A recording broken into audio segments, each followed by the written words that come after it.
Learn about literacy. Okay, so ayan po, last but not the least, of course, ang pinaka-inaabangan ko for today, ang ating oral reading from Stargazer.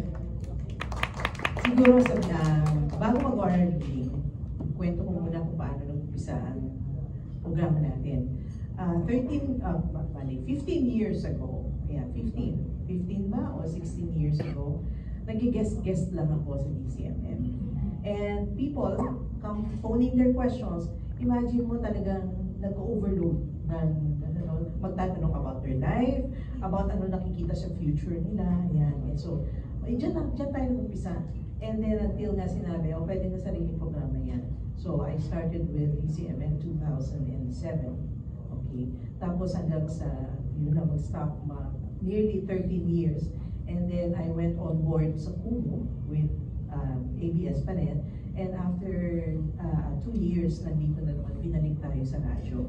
Okay. So anong ginagawa ng isang psychic? Ayan, sasabihin mo, anong ginagawa ng isang psychic sa radyo? Bukod sa tatawag kayo, gusto kong malaman ang future ko, bukod dyan, ang layunin ng ating programa ay itaas yung level of knowledge ng tao sa psychism. Kasi sasabihin nyo psychism ano may mangunguna sa Quiapo. Alam nyo, minsan nalilito pag gano'n eh. Di ba parang, teka muna, hindi naman yan ang psychism all about. Kasi nakikita nyo sa Quiapo, tatawagin kayo braha. Yan. Madalas naman yan, binobola ka lang, titingnan reaction mo. Di ba? Kung mo-okay ka. So, ganun nangyayari na maraming mga tao iniisip sa pagiging psychic ay tarot card reader, astrologer, ganyan, or may ibang mga for divination, albularyo, yan. So, ayan mga nanggagamot. Hindi po. Ang pagiging psychic is different. If you look at psychism, it is part of psychology. That is your third eye. That is part of the psyche na yung heightened 5 senses mo. Kung ano yung nakikita ko, hindi nyo nakikita. Kung ano yung nararamdaman ko, hindi nyo nararamdaman. Kung ano yung sabihin nyo, naamoy ko, hindi nyo naamoy. So, may clairvoyance, clairgustance, yan. So, lahat ng clairaudience, yung may naririnig. So, ano yan? Lahat yan meron ko. Lahat ng clear. Okay, hindi clear. Okay. So, when I was starting my journey, bata pa raw ako, nakikita na ako ng aking lola ko kasi lagi kong kasama. Nakikita ko ano yung mga kinakausap ko na hindi makita. So sabi, baka ito may problema. So lagi ako na sa office ng guidance counselor. Alam nyo, sa totoo lang, there was a time, principal's office pa, lagi ako nandun. Pero I was top 3 of the class. So sasabihin, baka ito may psychological problem. Lahat naman ng test ginagawa sa akin, normal na bata. Okay.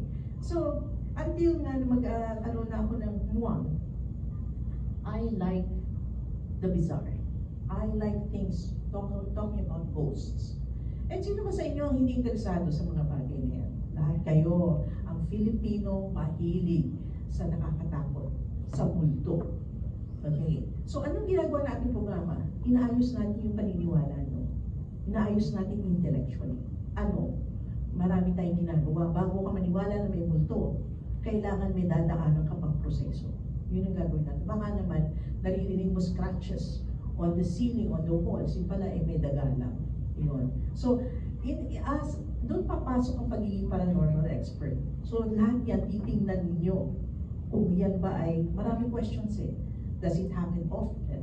Does it happen at certain times? Ganyan. Ano ba ang i-rule out nyo? And during the course of my career here on TV and radio, marami po akong ginestan na ng mga programa. Like, pagka meron tayo sasabi, Spirit Quest. Ang Spirit Quest is yan ang term ng Spirit Questers. Pero kapag may mga haunting na mga bahay, ako po ang laman na rated K noon. Okay, ano nyo? May specific ako rated K 2018. Nahagip ng camera, may kinakausap ko. Kinagip ng camera, kung ano yung kinakausap ko. Nakita doon yung apparition ng isang babae na Maria Clara, may bata pa. So yun yung meron ka resibo. Yan, na hindi yung parang gawa-gawa. Marami po kasi ngayon, lalo na after the pandemic, itong pandemic, during the pandemic, pansinin nyo, ang TikTok, FB, ang daming psychic lumabas ha. Sabi ko, ang dami nila. Parang mga gremlins. Yung mga iba natuto lang na mag-tarot card reading, tapos ano na, parang ang galing-galing, meron mga nalalamang mga clients Yun ina-avoid ng ating programa to endorse something that is not credible. Ano ba ang para maging isang tunay na psychic? Dadaan ka sa proseso ng verification. Okay? Hindi ako natatakot po na subukan. Okay? The first time I guested on TV was with Boy Abunda. And that made him guest me regularly. So sabi niya, sige nga, ano ka, John Edwards, may maganon mag-style ka na mag-crossing over. Okay. So ini-stylean ko ng crossing over. May kinontak akong spirit na hindi ko sila kilala. May audience Mamaya-maya may mga gulgul na. Dahil sinabi ko yung pangalan, Teresita. Kamamatay na pala ng nanay niya na Teresita. Sinabi ko yung mensahe. Pinastop niya kasi masyado na daw naging personal yung mensahe. So pina-edit na lang yun. So, ano pa ang sabihin mo, resibo. Nagtatago po ako ng resibo. Kasi, ang turo po sa akin ng Father Bulatao, yan po naging mentor ko, Father Jaime Bulatao of the Ateneo. He is a Jesuit priest. Wala na po siya. Namatay na po siya mga 4 to 5 years ago. Siya ang nagturo sa akin, i-hone yung gift ko. Na doon ako, hindi ako healer. So sabi niya, you're not a healer. You are a person with very strong personality na nagtatanggal ng negative energies. So, yun, doon ako and I'm a clairvoyant, I can see spirits. So, yun, na-identify niya. And I'm very good with remote viewing. Ano po ang remote viewing? Nandito po ako, nag-usap tayo, meron akong kausap sa ibang kaya kong sabihin ko ano nangyayari sa kanya doon. Ultimo butas na pantalon na suot niya. Yes. So, marami na tayong, tawag dito, pinatotohanan pagdating sa mga bagay na yon. Even executive producer ko at that time, I was passing through EDSA at that time, tapos bigla ko siyang tinawagan. Nabuksan mo na regalo ko. And at that time, he was opening the gift. And sabi ko, may butas yung karsoncilyo mo, yung yung brief niya. Alam mo, tumayo daw siya, tumayo mga balahibo niya, tinignan niya yung window, baka daw nandun ako. Sabi ko, hindi, nandito, nag-drive ako, papunta ako at Makati. That's what remote viewing is all about. Ang aking pinaka-resibo nga na sinasabi ko sa inyo, yung bibigyan ko kayo ng updated. Ako siguro mag-claim talaga ako. Ako lang po ang psychic na nakapagsabi ng COVID-19. What happened in 2019? I did not know it was COVID-19. Siyempre, iba naman yung pangalan. Nasa, po yan, Magandang Buhay. Mamaya may bibigay po akong bracelets at pendants para sa inyo. Nandyan po, meron po akong piece of paper na merong links para maintindihan ninyo kung ano yung pagkasabi ko. Sa Magandang Buhay, tinanong ako ni Carla, ano ang dadating na sakuna o may mga diseases ba na ganyan? Sinabi ko meron, mysterious disease. That will, parang hindi maintindihan kung saan galing. Ganoon naman ang COVID Hanggang ngayon, mysterious. Tapos sabi ko, it will start in a far-flung barangay in the Visayas. Di ba yung unang pumunta dito sa atin na Inchik na mag-asawa ko, mag-boyfriend niya? Di ba sa Cebu or Bohol, di ba na? So it's nasarado muna doon. And then, in-emphasize ko, it's all about pneumonia. Sinabi ko talaga, and what is COVID all about? Pneumonia. So I can claim that I was the only one. Kasi yung ibang mga nagkiklaim po, dami po sa akin nagkiklaim after na, during the time, ito po bago. 2019, I think it was January 1, 2019 ko sinabi. And the initial cases was November of 2019 sa China.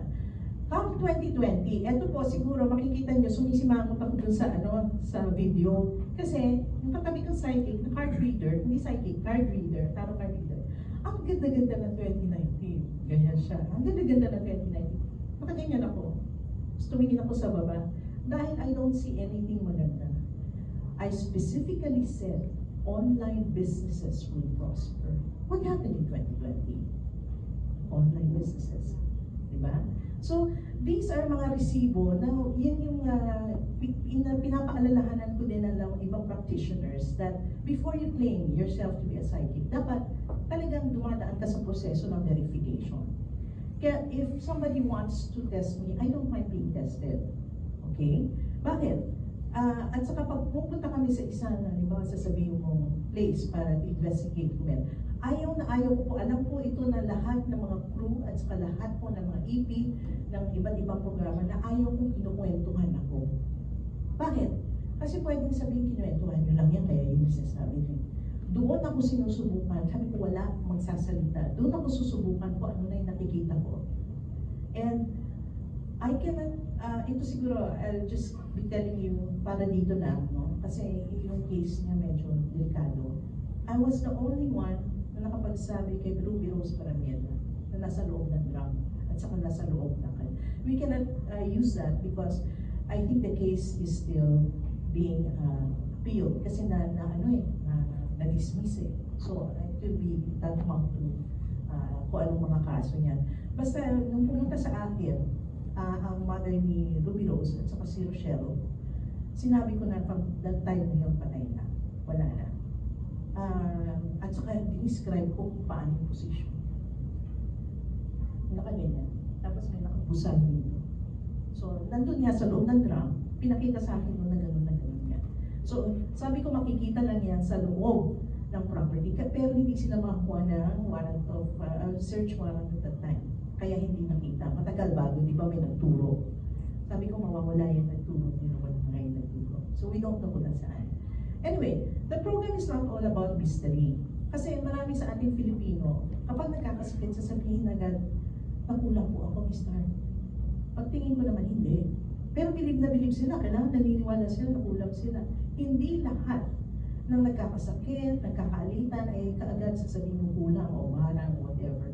So yun yung aim ng programa na to educate them well, na kailangan mo na pumunta ka sa isang doktor, medical muna. Kapag mayroong problema, ay start na po possession. Eh kita-kita ko naman, psychological naman ang problema. Di punta kayo sa psychologist. So dinidirect ko sila sa tamang expert. Meron naman talaga nangyayari. Like yung mga paranormal mga incidents, yes, just happen. Kaya nga nakikita nyo sa rated case, sa magandang umagang kaganda noon, meron mga programs na talagang pinapakita ko na meron talagang kababalahan. So, the true test to a psychic, hindi mangyayari. No, siyempre ayaw naman ng isang psychic na mangyayari hindi maganda. Pero yun yung nagiging resibo o kaya yun yung nagiging proof kasi. And one of the things that I do best is aura reading.